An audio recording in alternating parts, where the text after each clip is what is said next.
Thanks to the support as a channel member, Emil Raider. 2 top of the table clashes today as we face the team top of our division and the team top of League One. Let's win them both.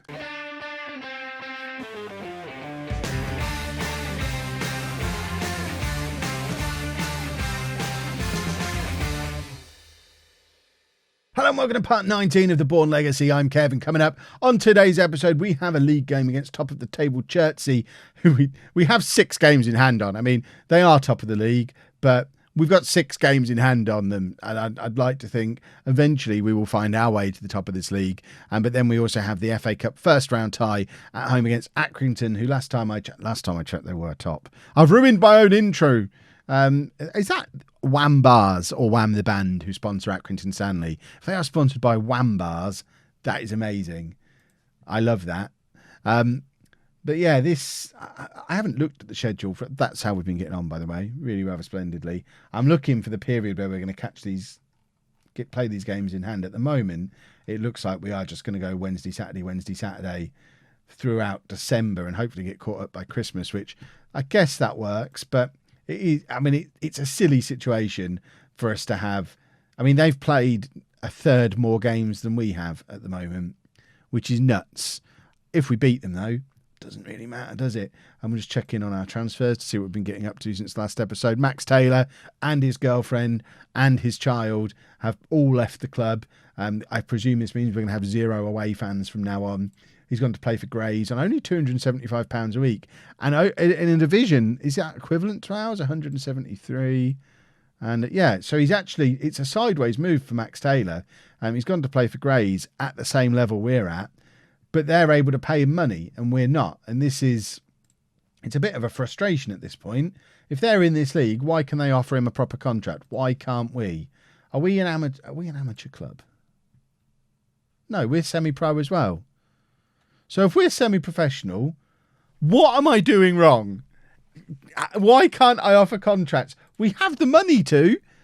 We could have 7 or 8 of our best players on £300 or £400 a week as part of that wage budget. What am I doing wrong? Someone help me. And we haven't brought in any new players since then either. Transfers are slowing down a little bit as we're actually hitting a point now where we're still bringing in a lot of players on trial. As you can see, we're bringing in a lot of players on trial, but a lot of them aren't good enough anymore. Even someone like Tommy Rowe, it's a crazy situation. We are trying to sign him, but Tommy Rowe, who is one of my favourite players from the posh side of about 10 years ago, I really liked him when he played for Peterborough in real life. Went to go to Wolves and has had a bit of a tour around League One and the Championship since then, but was playing in the Championship for Bristol City. Earlier this season, they've just released him. So I've got him in on trial. And for us, he's a 3-star player. Which seems mad. But I'm wondering if, I don't know. I'm leaving the squad as it is at the moment. We've obviously got a very good squad. But it does make me think, using him as an example, that some of these other free transfers, trials that we're bringing in might actually be very, very, very good players, because Tommy Rowe, if we have a look, leading player for most National League sides, but that equates to a 3-star player for us. We've got some players who are far too... I mean, on that basis, what on earth is our best player considered as? So our best player, Matthew Smith, 21 years old. Oh my word! Currently operating at a championship level. I mean, to be fair, he's averaging a 7.97. I need to be able to offer this man a real contract. Very frustrating.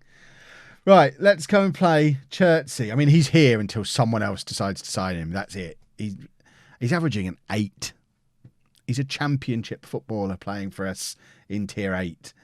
We've got Loughborough in goal, a back four of Hart, Bellawain, Barkley and Fossey, Smith and Davis in midfield, McKendy and Lee as the wingers, and Plange and Hector Ingram up front. I cannot believe that Smith is considered a championship player. And I know you have to take it with a little bit of a pinch of salt because the staff who are judging him aren't close to championship quality staff. But, I mean, it's safe to say he's probably very, very, very good at footballing. So, yeah, he is too good for us. I mean, I assume there's lots of others of you who are playing on the tier 10 databases, playing down at these low levels. Are you finding similar situations to me with the players you're bringing in? Or have I got some kind of weird bug, quirk, odd situation going on? Are my staff just crazy? Are they getting it wrong? Is this the norm to be at this level and sign this kind of quality of player? Because if I could figure out how to offer players like that proper contracts, you could conceivably have someone who could come in for you at this level and still be playing for you in the Premier League. And that seems insane. And I know I hear stories of people doing that with players over the years. And we obviously had it a little bit last year with Simic Powell, but that was a little bit forced. And plus he was a homegrown player. But I've never really had players who've signed for me, even in the Conference South, who've still been in the team in League One or the Championship. It just doesn't seem realistic for me. And I've never really had it come up. I guess we had it a little bit with Nuneaton. But to have someone the quality of Smith come and sign for us just seems mad. And I imagine Hector Ingram's not far behind. A 21st goal of the season for him. Flying under the radar a little bit because he wasn't in the team at the start of the season. But he's scoring goals at a faster rate than Connor Carty was last year. And I think Carty had 30 goals by the time he left at Christmas. It's early November and Hector Ingram missed the first month of the season and is already on 21 goals. He could have, I mean, obviously he's not going to still be here at the end of the season, but I guess Carty has the record for goals in a season. Hector Ingram must be looking to break it before he leaves at the rate he's scoring at. There's Smith just knocking around the place being a Championship player because he's that good. I'm baffled by some of this stuff. Right, as things stand with the scoreline as it is, this brings us back to within 9 points of Chertsey, still with 6 games in hand, obviously. So fingers crossed, if we do continue playing well and win our games in hand, we can kind of consider ourselves top of the league in this division. We obviously can't count our chickens before they're hatched because that's wrong, but I think we're looking good for a third consecutive promotion. Fossey, that's a poor header, and we've got a little bit of a Chertsey attack going on here that we need to keep an eye on. Hart heads it forward to McKendy, and now we've got the break going, and it's Hector Ingram who's got miles of space to run into. And I mean, I expected him to score there. I think we all expected him to score, didn't we? 1-on-1 with the keeper. I know it's FM20, but 1-on-1 with the keeper. He looked like it was an absolutely nailed on goal. Our players have gone invisible. There you go. They're back. Right, Hart with the free kick from the edge of the area. That's the second one of them he's had in this game. He's going to stick one of them in the top corner sooner or later because it's starting to look like he can hit a decent free kick. I don't know that we've had him score one for us, but I don't think he's had that many opportunities in the game so far. Oh, there you go. Plange, excellent interception, pressing forward. Plange is through and scores, and it's a 17th goal of the season for him. And I've been saying it the last couple of episodes, our strikers are very, very good. I mean, you could genuinely take Plange and Hector Ingram and Garcia, who's injured at the moment, McKendy, Lee, Smith. You could just pick up those players and put them into a League One team, and I don't think it would be the worst team in League One.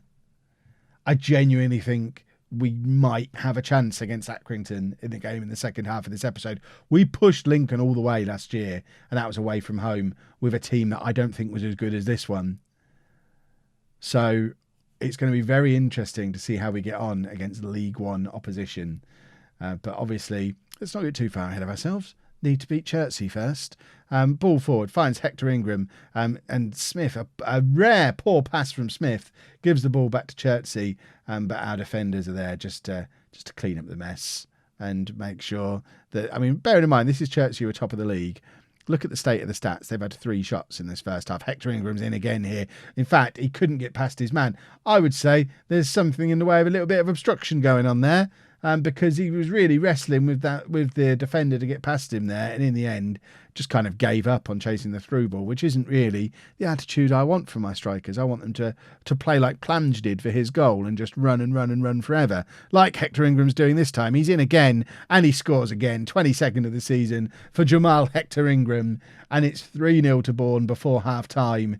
And this one's pretty much done, isn't it? This is Siri's having a field day. I don't know what I said to wake her up, but my watch is vibrating like nothing I've ever felt before. Meanwhile, Hector Ingram scoring all the goals. We've got complacent players out there, which we'll sort that out at half time. We're not going to have any complacency. We're going to specifically say, we're going to be assertive about it. Don't be complacent. Oh, I've stressed out Fossey. Oh, Marlon, what are we going to do about you? We can't handle the stress. He's only started 11 league games. 20 goals from 14 starts for Hector Ingram. Absolutely insane. I should probably have had a look to see what level he's supposedly playing at. My watch is still vibrating, and I don't know why. I'm going to take it off in a minute because it's distracting me. It's telling me I've had a good start to the day. I mean, it must know what the score is in this game. Lee with the chance and forces the save from the Chertsey keeper, and we've got another corner. What's this? Corner number 12. It's the 45th minute of the game, and we've just had our 12th corner.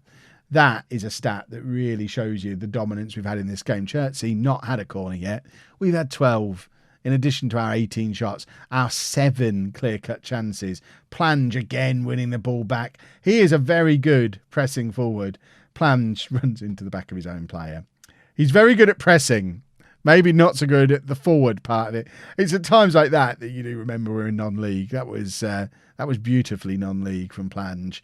And Chertsey with the chance to attack again. McKendy is in to win the ball back. And here is Plange with a lovely pass through to Hector Ingram, who's on his hat-trick. Hector Ingram forces another save out of Mourinho in goal for Chertsey. That was clear-cut chance number 8. 8 clear-cut chances. And that's corner number 15 we've just won there, I think. I mean, let's set some records with some of these stats because this is mad. Davis across to McKendy. McKendy back to Davis. I don't really know what he's tried to do there. Is that a cross or a shot? Or has he just thought, you know what? We've got a lot of good strikers. Let's just hit the ball towards the 6-yard box. And if it ends up in the back of the net, that's nice. If someone else puts it there, that's nice. But chances are something's probably going to happen.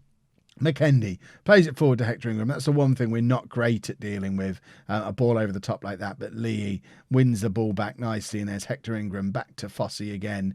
And there is the ball for him to chase onto, which is bread and butter for Hector Ingram. But it is straight at the keeper again. Shot number 20. I don't think that one classed as a clear-cut chance. I think that was recorded as a half chance. We probably need to be looking at fitness levels of some of these players. We've got the Accrington game coming up, and I really want to give them a good go. I want to see if we can actually compete with a team of that level, because it would be awesome if we can. Obviously, we're a long way away from playing at that level ourselves, but it would be so much fun if we've already got players who could compete at that level. Plange, an 18th goal of the season for him. It's 4-0 now. We've got 2 players on a hat-trick, and I think we've sent a message out to the rest of this division today that, yes, Chertsey may be top, but they're just keeping our spot warm for us while we catch up with playing enough games. If anyone wants to just forfeit their matches so we don't have to play them, we'll take a 3-0. It's probably much better for our opposition if it's recorded as a 3-0. So anyone from that group of 6, we can probably pick out who those teams are. It's everybody who's these two, Hertford, Redditch, they must be on the list. Waltham Abbey are bottom of the league on 15 games. So I imagine we've got to play them twice. It falls to Plange again, and there's Plange's hat-trick. And it's 5-0 to Bourne, and Luke Plange has a 19th goal of the season. And it's an absolute beauty from Plange. I'm just going to check how many of his are in the league. Despite how good Hector Ingram has been, I think Plange is probably top scorer. Certainly in the league, anyway. Plange, in fact, only 8 from 12, 16 from 17 in all competitions. So it is Hector Ingram who's top scorer. I could probably check properly after the game before we go and play Accrington. Right, Lee can come off because he's the only player on the pitch below a 7 for us, apart from the keeper, but we're not going to take him off. So he can come off, and now we'll just look at fitness levels of everybody else. McKendy is the closest to being tired. We've got Ricky Holmes down on the bench. So Ricky Holmes can come on to play on that left wing. 2 very straightforward substitutions. And I guess the other one we might want to look at is Hart, who's on a yellow card, and we don't want him to get sent off and then not have him available for the Accrington game. Hector Ingram's in again. My word, that man's had a lot of chances today for just 2 goals. A 10th clear-cut chance now. If they'd have been scoring prolifically, which it's hard to say they're not 5-0, but if they'd have just converted all their chances, this would be like a record score. We've actually conceded a goal there, which is very disappointing. That wasn't supposed to happen. I don't want to see the silly replay of us conceding a silly goal. What I want to do is see Hector Ingram get his hat-trick, but I might take off Plange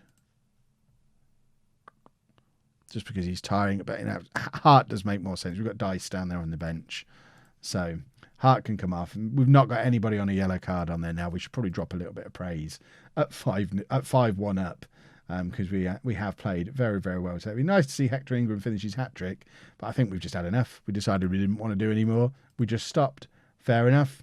Well done, lads. Excellent result. We will just double check to see who the top scorer is. I assume whoever our top scorer is going to be top scorer in the division, although the fact we've not played enough games, means that that's actually not the case. But if we go on here, so we've actually got Hector Ingram and Plange, both joint 4th. Obviously, we'll push past everyone above them when we play the games we've got in hand, and Plange, Smith and Lee as the best 3 players in the division. Should we just check in with the Media Dream 11? We have the full 11. Excellent, excellent stuff. Right, let's go and play Accrington. Before we play Accrington, though, we've just signed 3 new players. Tommy Rowe has come in, as I mentioned that he would. He's nowhere close to match fit, so don't expect to see him today. Luke Daniels, a 33-year-old goalkeeper who's currently a League 2 standard player, was playing in League 1 all last year for Swindon, on loan from Championship Brentford. Lots and lots of games at League 1 level throughout his career, so I think that's another player who's far too good for us. And then lastly, Ben Liddell is a 23-year-old central midfield player, another one similar to Rowe, who would be a leading player for most National League sides. I think between Rowe and Liddell, we now have a couple of midfielders who can maybe get a little bit closer to Matthew Smith's level of ability in central midfield. Because I think as much as we've tried with Davis, we looked at it in the last episode, both Davis and Payaziti, they're the 2 players in that first 11 who aren't averaging over a 7 for the season. So we needed to do something in central midfield, and hopefully between those 2 something will be done. We might be on the verge of losing another one though. Ben Barkley is under offer from Sutton. He's only played 8 games for us, but he's become an important part of that back 4. It would be a shame to lose him, but I think we probably are about to. So for the Accrington game, the one change I'm making is to bring Daniels in goal. Just bring him in straight. Oh, and Dice in at left back, just because Hart is tired after the last game, which is weird. If you look at the rest of the players, match fitness is all fine. Hart's is only 92% after that, so just give him a little bit of a rest. Him and Dice are basically the same quality player anyway. But Daniels can come straight in. Other than that, and Dice, it is the same team. Tommy Rowe, as mentioned, not fit enough to even sit on the bench for today, although Liddell is. I guess you could argue you could put Rowe on there instead of Liddell, but I think Liddell is probably the one who's more likely to end up partnering Smith, with Rowe maybe finding his position at left back for us. I think that's where my thinking is at the moment, and we don't need 2 left backs on the bench, especially one of them who is not fit. So we're playing against a team who are in a promotion push to the Championship at the moment, but we have a lot of players in our team who have either been playing at that level relatively recently or should be playing at that level. So although on paper this should be a comfortable win for Accrington, I think it's quite difficult to call, and I think if we have a good day we could cause a massive upset here. which would be really cool if we did. I'd love that.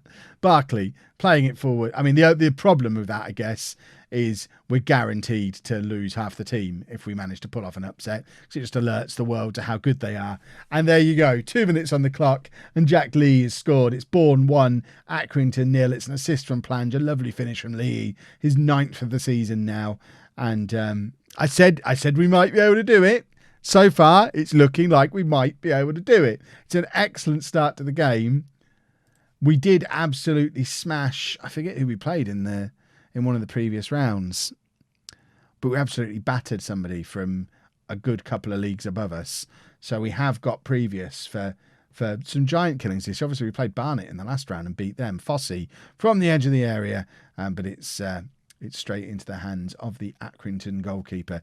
Decent free kick effort from Fossey, but now Accrington have got the opportunity to have a counter-attack on us, and this is where we've potentially going to struggle a little bit, because I think defensively we're not quite as strong as we are going forward. Well, obviously with having a new goalkeeper in now, things might have changed there, although we are about to lose Barkley as well. Plange playing it all the way back to Daniels, and Daniels can take his time and pick his pass here, and that's exactly what he does. Tried to find McKendy, who doesn't win the header, but Dice plays the ball over the top to Plange, who is in here, and Plange can't quite direct it goalwards. It's pinging around in the area. Hector Ingram, if I was him, I would be screaming at Plange there, because he could have just squared the ball to him initially for a really simple tap-in, but as it was, didn't quite manage to squeeze it under the keeper.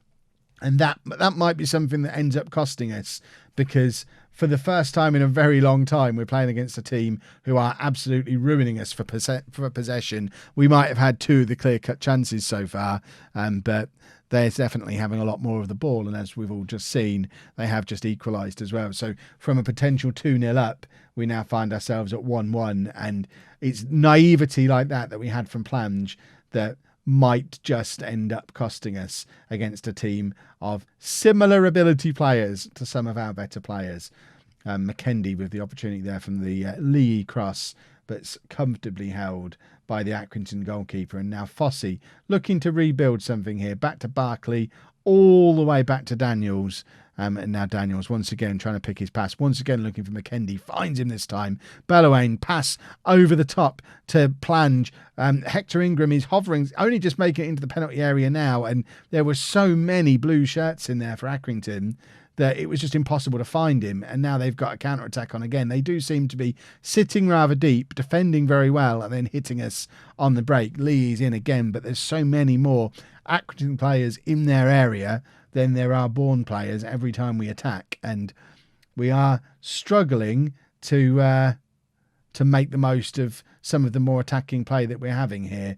But we've got a free kick. It's Dice, plays it into Smith. Smith back to Dice.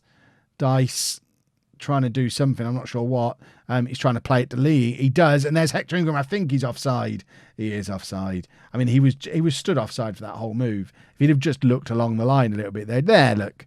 Don't be offside. Get back. The cross has come over to Lee. You know where it's going. Get back on side. I mean, it's a tidy little finish, but once again, just a little bit of I'm going to call it naivety. A little bit of naivety again. From both Plange and Hector Ingram, and we probably have a strong argument for saying we should be ahead in this game. We've had 2 clear-cut chances to their 0. This is probably the 3rd clear-cut chance. It is the 3rd clear-cut chance. It's a good save from their keeper. We're not getting a lot of the ball, but we are creating chances when we get it, and this is where we do need to be a little bit more prolific with finishing the chances off when we get them, because it's not like when we're playing league games and we can have 10, 11, 12 clear-cut chances and score 5 goals. We're not going to get that against a team like this. We've had 3 clear-cut chances. We probably needed to score more than one of them. And, I'm not feeling hugely confident going into this second half. Smith's looking nervous, which is a little bit of a worry, because obviously he's our best player. We need him to put in a performance. Shall we have 10 minutes of passion? It's rare that we have 10 minutes of passion. That's frustrated players more than motivating them, which I guess I can probably understand, because we have played very well so far. And you're asking me to be passionate? What do you think I've been so far? And they grab their goal. I do feel like on another day we could have won this. I mean, it's not over yet, but It's been tight. It's been close. Hector Ingram not playing very well at all. We don't have another striker on the bench. I guess McKendy could go up there if he absolutely had to. What we could do is bring on Ben Liddell in midfield, the new boy, and there you go. Just give a debut. That's the way to try and figure out what's gone on. I don't really want to take off Hector Ingram, but we're going to stick McKendy up front. I don't want to play two pressing forwards. He can go as an advanced forward. Tier then on that right-hand side. We're going to go to positive, and I'm going to tell him to get creative, because there's not an expectation that we win a game like this, but I just want to kind of try and say to him, we generally have created more chances. We have a chance here. McKendy is in. McKendy Plange there, and Plange has the equaliser. It's a 20th goal of the season for Luke Plange, and we're back in this, boys and girls. It's an immediate impact from the substitution, because McKendy had been moved up front from that left wing and got himself into a good opportunity, forced to save out of their keeper. It falls to Plange, and there's 20 minutes left, and it's now anybody's game again, and the momentum is back with us. We need Smith to sort himself out. This was not the day for Smith to have his first poor game in a Bourne shirt. Right, who have we got who could come on and sort this out? I don't want to take Smith off. That would be insane. I don't think I'm going to make a further I want to kind of get Ricky Holmes on somehow, but there's no obvious. I guess McKendy would be the obvious one to bring off and stick Tier up front, but we've never really played him there. I think we're going to leave it, because it just... I didn't want to hit passion. I wanted to do creative again because it worked last time. But instead we're asking for passion. I hope I've not upset them again. Smith makes the challenge. That's what we're looking for from Smith. And there's Plange and McKendy combining again. Lee is charging forward. If he can score here, it would be one of the greatest moments in the history of the football club. He can't. We've had 6 clear-cut chances. They've had none. We've only got ourselves to blame if we don't win this match. Tier with the corner. He's got options in the middle. Lee nods it down to, I don't know who that is. He's got fouled, whoever it was. Right, I am going to make that change. I'm going to stick Tier up front. I'm going to bring Ricky Holmes on, mainly for his experience. And yeah, just leave him like, can he go in here? Would that be better? No. Can Holmes go in there? Yeah, right. Hold on, we're going to do this. Holmes can go in there. In fact, I kind of want them like this, so they don't get in each other's way. But we'll do it that way around because of the way the midfielders are. Right. Go for it, lads. Can we say get creative again? One last little bit of creativity. Come on. There you go. Get creative. And it is a draw. I think we were unlucky because I think we probably did deserve to win that. I think that was probably our opportunity to win the tie. Has gone there. But I guess we'll see. I guess it's a replay. Back at their place, it's more money, which is important. I don't know how many fans Accrington Stanley get, but money is always useful. So that will be tomorrow's episode. Barkley used to play for Accrington, did he? And we're going to try and do it again. I think we've proven that we can match up with them. But now, when do we play that? Is that the next game? That's tomorrow's episode. Accrington in the replay as we try and find a spot in the second round of the FA Cup. In fact, should we do the draw for the next round now to see what we're playing for tomorrow? I think we probably shall. Here we go then, draw for the second round. So Hull still in it as a big money tie. Posh still in it as a big money tie and an awesome tie for me. Newark Flowserve still in it as a potential route into the third round if we can make it past Accrington, which would be ridiculous if that were to happen. There's going to... Who did they play and how did they get this far? We're supposed to be the story here. They beat Macclesfield. Newark Flowserve, who play... Hold on. Newark Flowserve are playing at the same level as us. That's mad. They've got the chance to make it into the third round. Can we have a similar chance, please? We want Posh. Posh is the game I want. Could have Lincoln again. So if we can make it past Accrington, we could renew rivalries with Lincolnshire rivals Lincoln, who knocked us out last year in the second round. That is a big game and a chance for revenge. But obviously first, we need to beat Accrington, which we will try and do in tomorrow's episode. If you've enjoyed that, please make sure you leave a nice big thumbs up on there for me. Subscribe to the channel for daily Football Manager videos. And thank you very much for watching.